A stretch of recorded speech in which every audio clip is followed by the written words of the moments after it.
Dear seekers, have you ever stood by the ocean and watched the waves rise and fall, each one distinct, and yet each made of the same water? Have you ever gazed into the night sky and seen a billion stars blazing across space, different in distance, in size, in color, yet all lit by the same primordial fire of existence? In every direction you look, life dances in diversity, yet something timeless beats quietly beneath it all. That something is one consciousness appearing in infinite forms. We mistake the waves for the sea. We mistake the reflections for the light, and we mistake the body for the being. The Upanishads declared this thousands of years ago in a thunderous whisper. Truth is one, but the wise call it by many names. This is not poetry, it is the architecture of reality. One of the most revealing moments of this truth unfolded quietly during the life of the Buddha. It was a serene morning in Jetvana. The birds had just begun to sing, and the fragrance of the wet earth mingled with the hush of meditation. A man approached the Buddha, visibly disturbed. He had a problem, not of logic, but of perception. He said, "Revered one, I struggle with anger toward others. I judge, I compare. I see the rich and feel envy.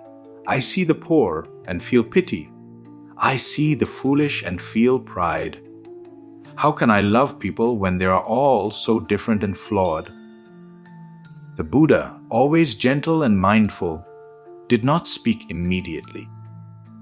He picked up a handful of earth and said, "Do you see this soil in my hand?" The man nodded.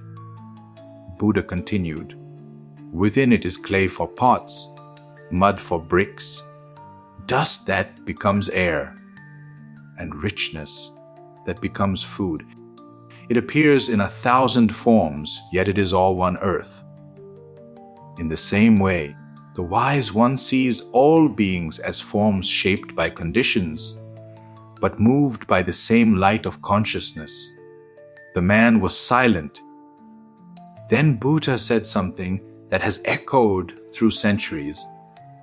When you understand that the same awareness that shines in you also shines in the beggar, the bird, the tree, and the thief, you will not love others. You will love yourself in all its disguises. That, dear seekers, is the secret that ends separation. We live in a world obsessed with the form, color, caste, gender, religion, wealth, belief, ego.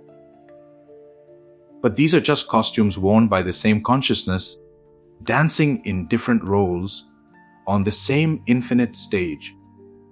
Think of a mirror shattering into 1,000 pieces. Each piece reflects the world from a different angle. One sees a tree, another sees the sky, another sees a crying child, but the light that enables them to reflect is one. You are not the reflection, you are the light. You are not the drop, you are the ocean. When we forget this, we suffer. We build walls, create enemies, and even forget who we are. But when we awaken to it, even for a moment, the illusion collapses. The beggar becomes Buddha. The cry of a baby becomes the cry of the cosmos. And even the withered leaf on a roadside becomes a portal to the eternal. And so what does this mean in everyday life? It means, dear seekers, that when someone irritates you, pause and look past the form. Try to see the same aliveness that you feel when you close your eyes in silence. It means, when you walk into a crowded room, shift your perception from me versus them to me in them.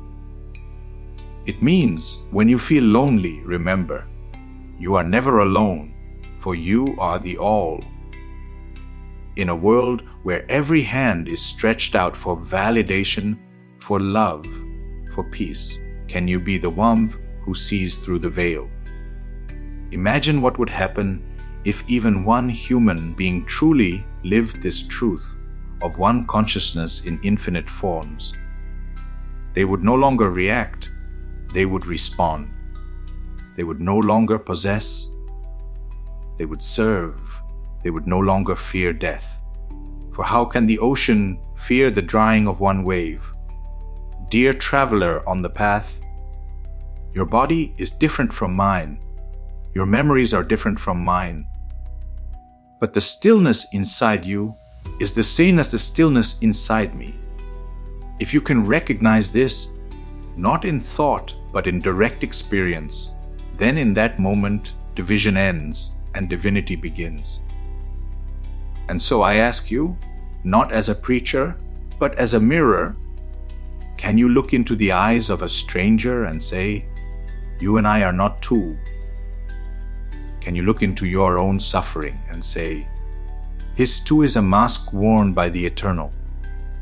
Can you breathe in this moment, not as a person, but as presence itself? For in that very breath, one becomes all, and all is only one. And that, dear seekers, is the only revolution worth having.